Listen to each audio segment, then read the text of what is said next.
जय हिंद साथियों। आज हम मैक्रो इकोनॉमिक्स, जिसे समष्टि अर्थशास्त्र के भी नाम से जाना जाता है, उसके एक बहुत ही महत्वपूर्ण टॉपिक, जिसे हम आय का चक्रीय प्रवाह या इंग्लिश में सर्कुलर फ्लो ऑफ इनकम कहते हैं, का अध्ययन करेंगे। और यह टॉपिक समष्टि अर्थशास्त्र के पूरे कॉन्सेप्ट को समझने के लिए बहुत अधिक आवश्यक है, क्योंकि इस टॉपिक के माध्यम से ही आप समझते हैं कि ये जो पूरी अर्थव्यवस्था है वह कैसे कार्य करती है तथा उसमें आय का यानी इनकम का जो चक्रीय प्रवाह है वो कैसे होता है। तो आइए इस टॉपिक की हम शुरुआत करते हैं। तो इससे पहले कि हम आय के चक्रीय प्रवाह को देखें, उससे संबंधित कुछ बेस जिसे कहते हैं, कुछ बेसिक कॉन्सेप्ट्स को जान लेना यहाँ पे आवश्यक होगा, जिसमें महत्वपूर्ण है कि अर्थव्यवस्था में कितने क्षेत्र होते हैं। तो मैं आपको बता दूं, किसी भी अर्थव्यवस्था में 4 क्षेत्र होते हैं। अब बात आती है वो क्षेत्र कौन कौन से होते हैं। तो जो सबसे पहला महत्वपूर्ण क्षेत्र होता है उसे परिवार या आप हाउसहोल्ड्स कह सकते हैं। ये बेसिकली कंज्यूमर होते हैं जो कि वस्तुओं और सेवाओं का कंजम्पशन करते हैं, उपभोग करते हैं। आम बोलचाल की भाषा में आप इसे उपभोक्ता भी कह सकते हैं, या जिसे हम इंग्लिश में कंज्यूमर कहते हैं। पर यहाँ पे परिवार और कंज्यूमर में एक बेसिक डिफरेंस ये होता है कि कंज्यूमर हमेशा एक व्यक्ति होता है, कोई इंडिविजुअल होता है, जबकि परिवार पूरा एक समूह होता है। लेकिन इन दोनों का कार्य एक ही है, और कार्य है उपभोग करना, यानी कंजम्पशन करना।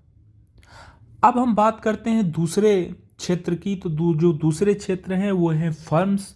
और हम सभी जानते हैं कि जिस तरह उपभोक्ता उपभोग करते हैं, उसी प्रकार से जो फर्म है उनका मेन जो कार्य है वो है प्रोडक्शन, मतलब उत्पादन। अब ये उत्पादन की पूरी प्रक्रिया को करते हैं, और आप उपभोग तभी कर पाएंगे जब उत्पादन हो।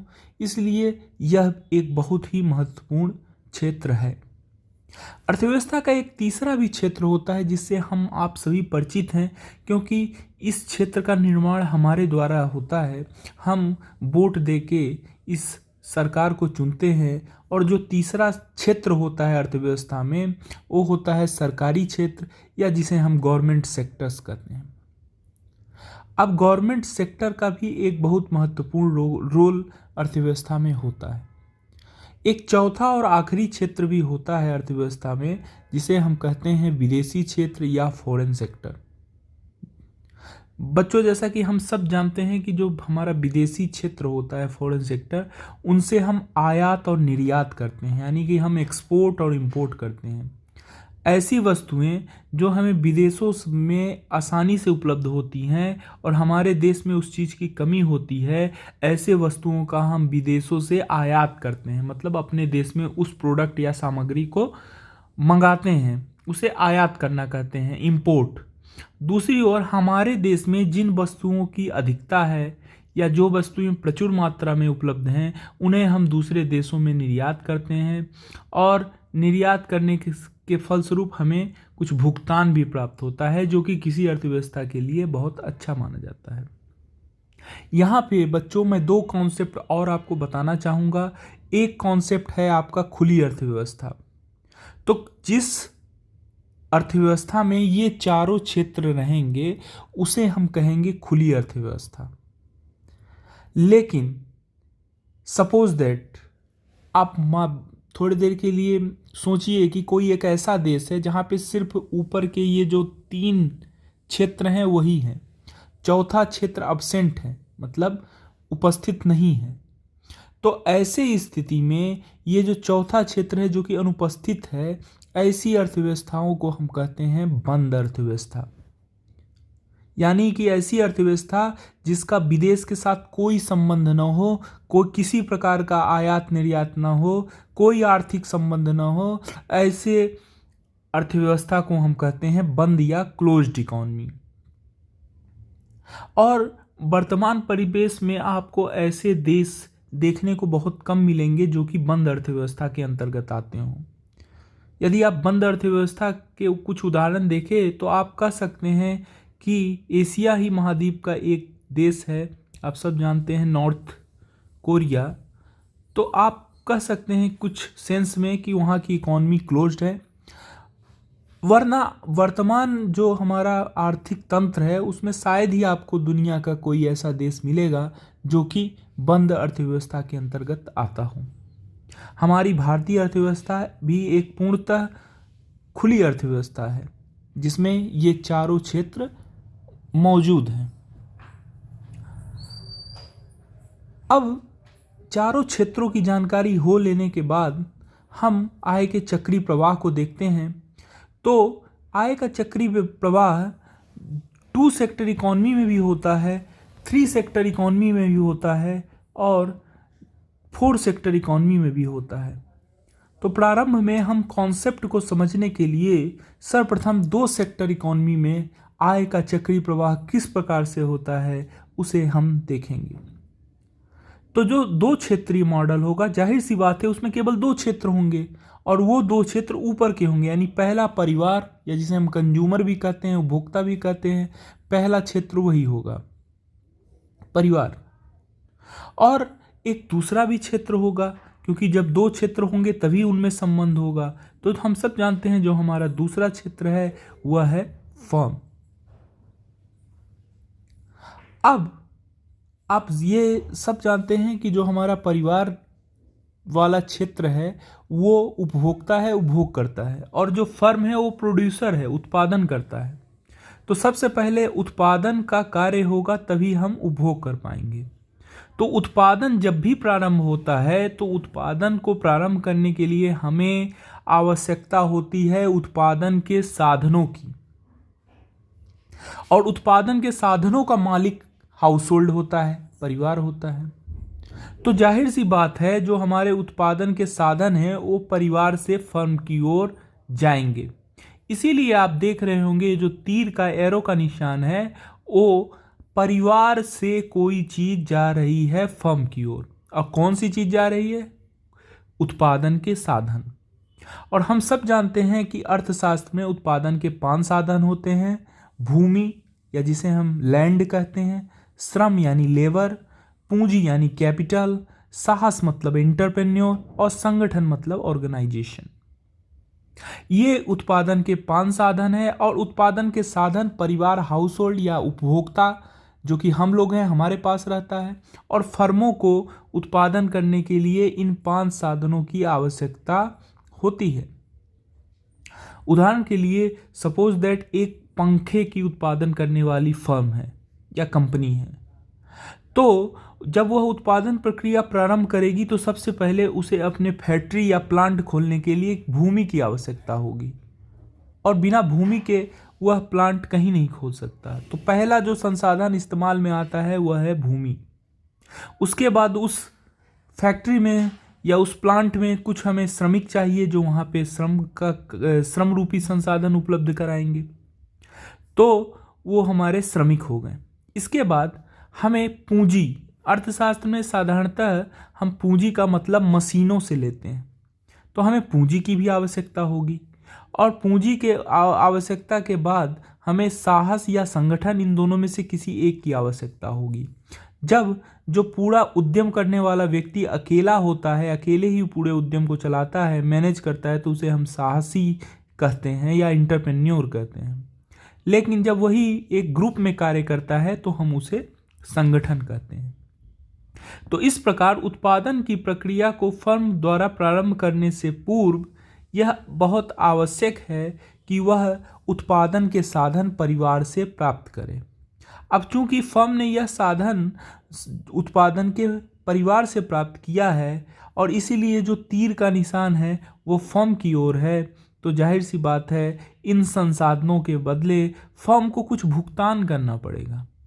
और वो भुगतान और कुछ नहीं है, जैसे कि जब भी कोई भूमि का इस्तेमाल करता है तो हम सब जानते हैं भूमि के इस्तेमाल के बदले किराया चुकाना पड़ता है, जिसे हम रेंट भी कहते हैं। यदि श्रम का इस्तेमाल करता है तो उसे वेज रेट या मजदूरी देनी पड़ती है। यदि पूंजी का इस्तेमाल होगा, कैपिटल का इस्तेमाल होगा, तो हमें इंटरेस्ट रेट या ब्याज देना पड़ेगा। और साहसी या संगठन में से किसी व्यक्ति जो कि इस पूरे उत्पादन की प्रक्रिया का संचालन करता है, उसे अंत में लाभ प्राप्त होता है। अब बच्चों, यह आवश्यक नहीं है कि उसे लाभ ही प्राप्त हो सकता है उस प्रक्रिया में उसे हानि भी मिले, तो वह लाभ और हानि दोनों को सहन करने के लिए, उसके जोखिम को वहन करने के लिए तैयार होता है, इसीलिए उसे साहसी कहते हैं। तो इस प्रकार आपने देखा कि जो हमारा हाउस होल्ड है या परिवार है, वहाँ से उत्पादन के साधन फर्म की ओर गए और बदले में फर्म ने प्रत्येक साधन के बदले भुगतान किया है। तो जाहिर सी बात है, वो जो भुगतान है वह आय के रूप में फर्म से चला जाएगा परिवार की ओर। इसलिए यहाँ पे एरो का निशान बड़ा महत्वपूर्ण हो जाता है। आप अपने परीक्षा में इस बात का ध्यान रखें कि जब भी इस मॉडल को बनाएं तो हम कोशिश करें कि हमारे एरो का निशान एकदम सही दिशा में हो। उदाहरण के लिए, जिस तरह आपने देखा कि जब परिवार से उत्पादन के साधन फर्म की ओर गए तो तीर का निशान इधर था, और फर्म ने उन संसाधनों के बदले, उत्पादन के साधनों के बदले जब भुगतान किया, तो जो एरो का साइन है, जो तीर का साइन है, वो परिवार की ओर है। तो इस प्रकार फर्म को उत्पादन करने के लिए उत्पादन के साधन प्राप्त हो गए हैं, और उत्पादन के साधन जैसे ही प्राप्त होते हैं, फर्म उत्पादन करता है। उत्पादन किसका होता है? उत्पादन होता है वस्तुओं और सेवाओं का। तो जब भी वस्तुओं और सेवाओं का उत्पादन होता है, तो उत्पादन करने के बाद फर्म उन वस्तुओं और सेवाओं को किसको उपलब्ध कराते हैं? परिवार या उपभोक्ता को ही, क्योंकि उसका कार्य है उपभोग करना। तो जो भी उत्पादित वस्तुओं और सेवाएं होंगे वो फर्म से परिवार के पास पहुंचेंगे, और परिवार इन वस्तुओं और सेवाओं को फ्री का नहीं लेगा, उसके लिए वह भुगतान करेगा इन वस्तुओं और सेवाओं का, और जो भुगतान करेगा वो वापस आ जाएगा फर्म के पास। तो इस प्रकार आपने देखा कि यहाँ पे आय का चक्रीय प्रवाह हुआ। सबसे पहले फर्म को उत्पादन करना था, उसे चाहिए थे उत्पादन के साधन, और उसने उत्पादन के साधनों को लिया, और उत्पादन के साधनों को लेकर उसने उत्पादन प्रक्रिया प्रारंभ की। इन संसाधनों के बदले फर्म ने उत्पादन के संसाधनों को उनका पारिश्रमिक या भुगतान किया, और वो जो भुगतान है वो हाउस होल्ड के पास आया और वही उसके आय का कार्य किया। बाद में उन उत्पादन के साधनों की सहायता से फर्म ने वस्तुओं और सेवाओं का उत्पादन किया, और यह उत्पादन करके वस्तुओं और सेवाओं किसको देंगे? जाहिर सी बात है, यह उत्पादन करके वह परिवारों को ही सौंपा जाएगा, और बदले में परिवार जो कि आय प्राप्त कर चुके हैं, और आय प्राप्त और कहीं से नहीं किए हैं, अपने जो संसाधन उन्होंने फर्म को दिए हैं, और उन संसाधनों के बदले जो फर्म ने भुगतान किया है वह वापस इनके पास आया है, वही इनकी आय है। और वही आय से फिर जो फर्म ने वस्तुओं और सेवाओं का उत्पादन किया है उसे वह खरीदेंगे। तो बच्चों, आपने देखा कि सपोज दैट, उदाहरण के लिए आप एक उदाहरण के माध्यम से इसे समझ सकते हैं कि यदि ये फर्म है और इसने 5,000 रुपये संसाधनों के रूप में, संसाधनों के प्रयोग के बदले परिवार को दिया, तो परिवार की आय भी कितनी होगी? 5,000 होगी। और उसी 5,000 की सहायता से यह परिवार उत्पादित वस्तुओं और सेवाओं को खरीदेगा, और वो जो 5,000 है वो वापस फर्म के पास चला जाएगा, और अगली बार जब उत्पादन होगा तो उसी 5,000 से फिर से वह उत्पादन के साधन, भूमि, श्रम, पूंजी को परचेज करेगा या खरीदेगा। तो आप देख रहे हैं कि ये जो 5,000 रुपये है, जो कि सबसे पहले संसाधनों के आय के रूप में परिवार को प्राप्त हुआ, परिवार ने उस 5,000 के आय को व्यय कर दिया, और वो व्यय करने के बाद वो 5,000 रुपये वापस फर्म के पास आ गए। तो इस प्रकार यह आय का एक चक्रीय प्रवाह हो रहा है, और इसी तरीके से पूरी इकॉनमी काम करती है। पर आपने अक्सर देखा होगा कि जो उपभोक्ता होते हैं वह अब जो उनकी आय प्राप्त होती है उसका पूरा भाग खर्च नहीं करते हैं, वह उसमें से कुछ भाग बचा लेते हैं। सपोज दैट, यदि इसी उदाहरण में उपभोक्ता आगे 5,000 या 5,000 खर्च न करके केवल 4,000 रुपये खर्च करता, तो ऐसी स्थिति में जो आप कह सकते हैं कि जो फर्म के पास अगले बार उत्पादन प्रक्रिया के लिए जो 5,000 पहुंचने चाहिए थे वो 5,000 न पहुंच के केवल 4,000 रुपये ही पहुंचेगा। ऐसे में फर्म को पुनः से संसाधनों को रोजगार देने में कठिनाइयों का सामना करना पड़ता था। दूसरी ओर बचत को उपभोक्ता कहाँ रखे, इसी समस्या के समाधान के रूप में वित्तीय बाजारों का निर्माण हुआ। उदाहरण के लिए इस परिवार ने सेविंग किया, हाउस होल्ड ने, उपभोक्ता ने, तो वह सेविंग किसी फाइनेंशियल मार्केट एक प्लेस है जहां फाइनेंस का लेन देन होता है। अब एक उदाहरण स्वरूप आप यदि बैंक को लें तो बैंक भी हमारे फाइनेंशियल मार्केट का ही एक अभिन्न अंग है। यानी कि हम बैंकों के सहायता से हम जो है वह सेविंग को रखते हैं। और फाइनेंशियल मार्केट की जब बात करते हैं तो उसमें केवल बैंक नहीं आते, हर तरह के इंस्टीट्यूशन, चाहे वह म्यूचुअल फंड्स हो, शेयर मार्केट हो, स्टॉक हो, कैपिटल मार्केट हो, हर तरह का फाइनेंस की जहाँ लेन देन होती है उसे हम फाइनेंशियल मार्केट करते हैं। और बैंक भी उसी का एक उदाहरण है जो कि जिससे लगभग सभी परिचित होंगे। तो हाउस होल्ड ने जो सेविंग की थी उसे बैंक अपने पास रख लेते हैं और बैंक जो सेविंग है उसको फिर लोन के रूप में फर्म्स को वापस कर देते हैं और फर्म्स लोन के रूप में प्राप्त जो राशि होती है उससे वापस उत्पादन के संसाधनों को पेमेंट कर देते हैं और बदले में बैंक को ब्याज चुकाते हैं और वही ब्याज बैंक उपभोक्ताओं को वापस कर देता है उनकी सेविंग के बदले। तो इस प्रकार जो एक लीकेज सेविंग के कारण हुआ था उसे वापस फाइनेंशियल मार्केट के आने से वापस फर्म के पास चला जाता है। और हमेशा इस प्रक्रिया में जो उपभोक्ता को जिस रेट ऑफ इंटरेस्ट से सेविंग लिया जाता है उससे हमेशा ज़्यादा दर पे लोन दिया जाता है और वह जो बीच का मार्जिन होता है उसका इस्तेमाल फाइनेंशियल बैंक्स इंस्टीट्यूशन अपने रोज़मर्रा के कार्यों पर खर्च करते हैं। तो इस तरीके से यह एक इंस्टीट्यूशन का निर्माण होता है। तो विद्यार्थियों, अभी आपने देखा हमने केवल 2 क्षेत्रीय अर्थव्यवस्था किस तरह से काम करती है उसका मॉडल हमारे द्वारा देखा गया है। अब हम चलते हैं एक 3 सेक्टर या 4 सेक्टर इकॉनमी की ओर। तो हमारे ये 2 जो सेक्टर हैं परिवार और हाउस होल्ड वो तो पहले से ही उपलब्ध है। अब हम एक तीसरा जो हमारा क्षेत्र है जिसको हमने बताया था वो सरकार है या गवर्नमेंट है उसे ले लेते हैं। अब सरकार का परिवार और फर्म के साथ कैसा संबंध होता है? तो सबसे पहले मैं बता दूं कि सरकार परिवार से भी और फर्म से भी दोनों से एक चीज़ कलेक्ट करती है, उसको बोलते हैं हम टैक्स। और जब सरकार इनसे टैक्स कलेक्ट करती है तो इसके बदले कुछ देती भी है। जब भी कोई चीज़ दोस्तों लिया जाता है तो आप देख सकते हैं एरो का निशान जो लेता है उसकी ओर होता है और जब वह देता है यानी वापस करता है उसके बदले तो उसका निशान जो प्राप्त करता है उसकी ओर हो जाता है। उदाहरण के लिए यहाँ पे परिवार और फर्म दोनों टैक्स का भुगतान सरकार को कर रहे हैं, इसलिए तीर का निशान सरकार की ओर है। अब आगे हम देखते हैं कि आखिर जो परिवार है या हाउस होल्ड है उसको टैक्स के बदले क्या दिया जाता है। तो सरकारें टैक्स के बदले ट्रांसफ़र पेमेंट करती हैं, हस्तांतरण आय जिसे हम हिंदी में कहते हैं। अब ये हस्तांतरण आय या ट्रांसफ़र पेमेंट क्या है? तो मेरे बच्चों मैं ये बताता चलूँ कि हस्तांतरण आय एक ऐसा आय होता है जिसके बदले आपको किसी तरह की सेवा या कार्य करने की आवश्यकता नहीं होती।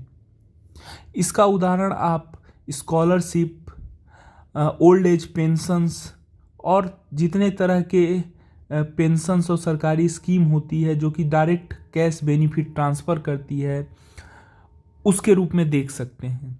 तो जब भी आपको स्कॉलरशिप मिलता है या फिर कोई ओल्ड एज वृद्धा पेंशन इत्यादि प्रदान किया जाता है तो उसके बदले सरकार आपसे कोई कार्य नहीं करवाती है, वो किसी और व्यक्ति की आय आपके पास ट्रांसफ़र करती है, इसीलिए इस तरह के पेमेंट को ट्रांसफ़र पेमेंट कहा जाता है।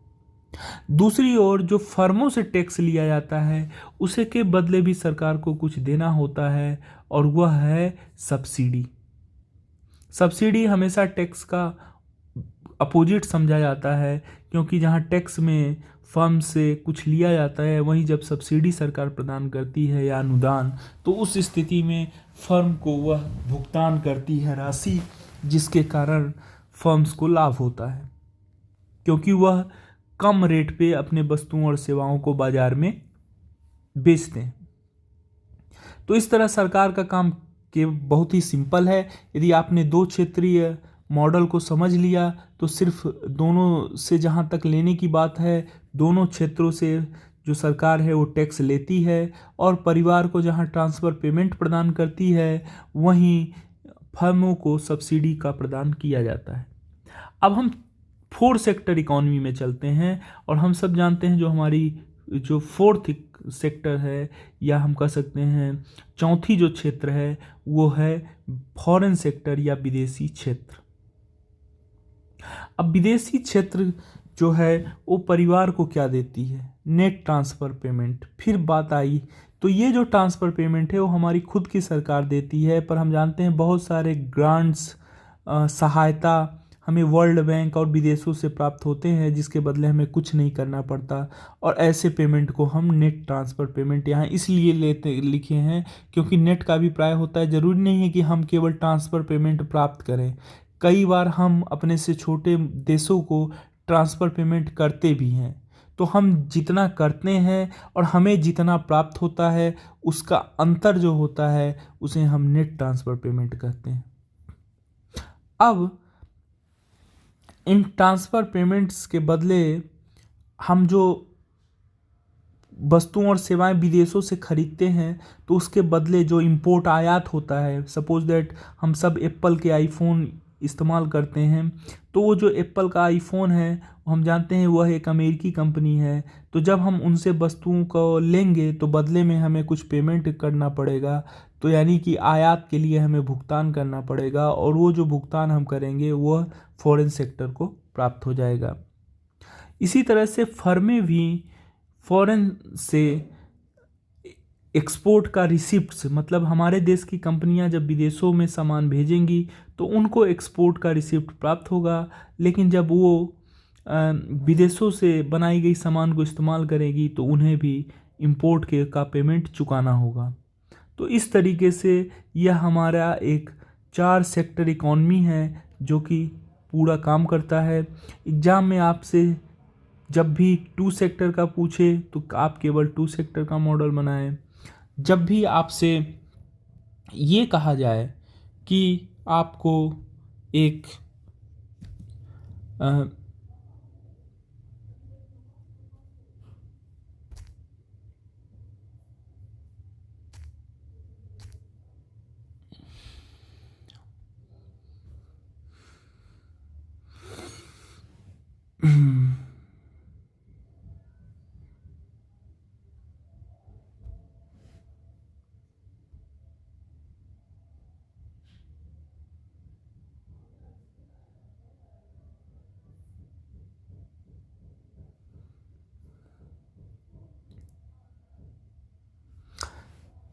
इस प्रकार जब भी आपसे एग्ज़ाम में या परीक्षा में आय का चक्रीय प्रवाह 2 क्षेत्र की अर्थव्यवस्था में पूछा जाता है, तो ऐसी स्थिति में आप सिर्फ फर्म और हाउस होल्ड यानी जिसे हम कंज्यूमर या उपभोक्ता कहते हैं उसके बीच में संबंध आपको दिखाना है।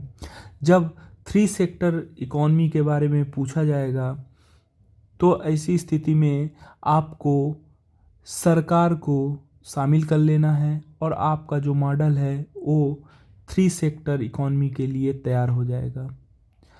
लेकिन यह भी हो सकता है कई बार एग्ज़ाम में आपसे पूरा 4 सेक्टर इकॉनमी में आय के चक्रीय प्रवाह को पूछे कि एक चतुर क्षेत्रीय अर्थव्यवस्था में आय का चक्रीय प्रवाह किस प्रकार होता है, तो ऐसी स्थिति में आपको फिर चौथे सेक्टर यानी फॉरेन सेक्टर को भी लेना होगा, और इस तरह का डायग्राम बनाते हुए आपको पूरी ये जो प्रक्रिया हो रही है उसको एक्सप्लेन कर देना होगा और निश्चित रूप से आपको पूरे मार्क्स इसमें मिलेंगे। और इस चैप्टर को देखने के बाद आप यह भी देखे होंगे कि आय जो है वो चक्रीय रूप से एक इकॉनमी में घूमता रहता है और एक के बाद दूसरे को ट्रांसफ़र होता रहता है, इसीलिए हम इसे कहते हैं आय का चक्रीय प्रवाह।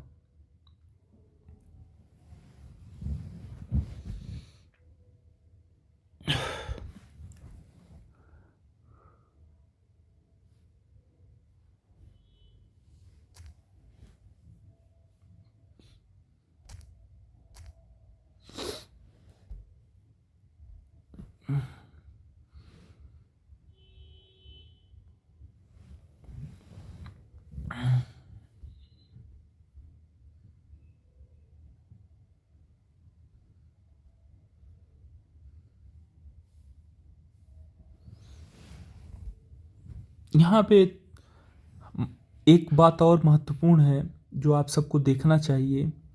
एक होता है वास्तविक प्रवाह या जिसे हम रियल फ्लो कहते हैं, जो कि वास्तविक में होता है, उसे हम कहते हैं रियल फ्लो। एक और तरह का फ्लो होता है जिसे हम कहते हैं मनी फ्लो यानी मौद्रिक प्रवाह।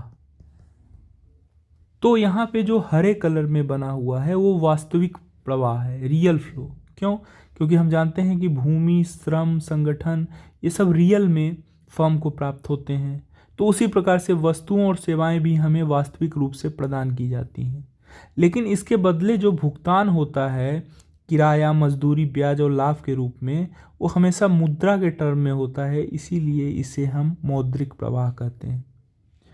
उसी तरीके से वस्तुओं और सेवाओं के बदले जो परिवार भुगतान करता है, जो खर्च करता है, वह भी मुद्रा के रूप में करता है। इसलिए इस चित्र में जो ऊपर वाला प्रवाह है, दोनों ही डायग्राम में, जो कि गुलाबी कलर से आप देख सकते हैं, वो मौद्रिक प्रवाह है, और जो अंदर वाला है जो कि ग्रीन रंग से है वह वास्तविक प्रवाह है। तो इस प्रकार आप यह भी जान पाएंगे कि रियल फ्लो और मनी फ्लो यानी कि वास्तविक प्रवाह और मौद्रिक प्रवाह क्या होता है। धन्यवाद।